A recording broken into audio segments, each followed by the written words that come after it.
everybody, this is Boogast Reviews, and today I'm going to be doing a review on the McFarlane Toys DC Multiverse Walmart exclusive Anti-Crisis Wonder Woman figure. So before we take a look at Wonder Woman, let's take a look at the accessories that she comes with. So first up, she comes with your standard DC Multiverse base, and getting her to stand can be a little bit tricky, so the base does help. Up next, she comes with her data file, and this shot of the figure is a little odd. It almost looks like a digital rendering of the figure. It doesn't quite look like the finished product.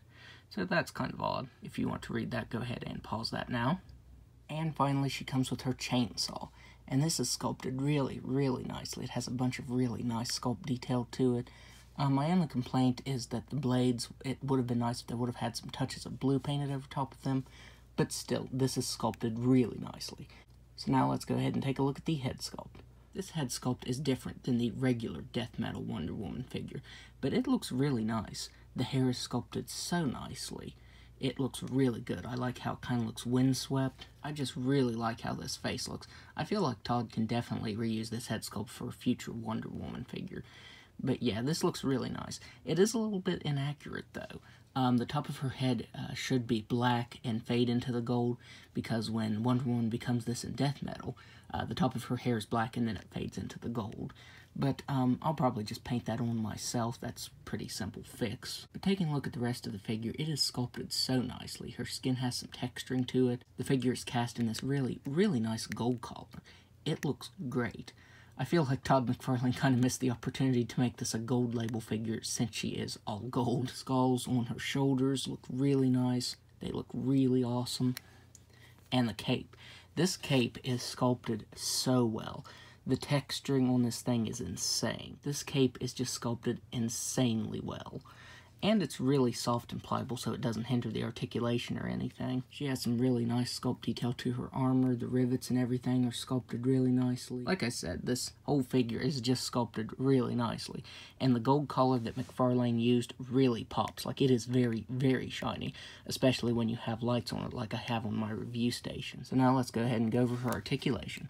She has a ball-jointed head that can't look back at all because of this hair. The hair is sculpted really nicely, but it does hinder the articulation. She can look down all the way, and she can move her head side to side.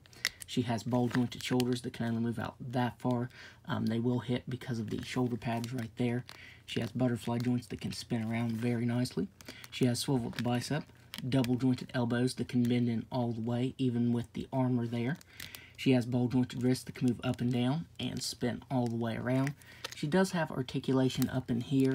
It moves side to side, and she can crunch forward a little bit, but since this is a rubber shell that's kind of thick, it does limit it. She can move back, though.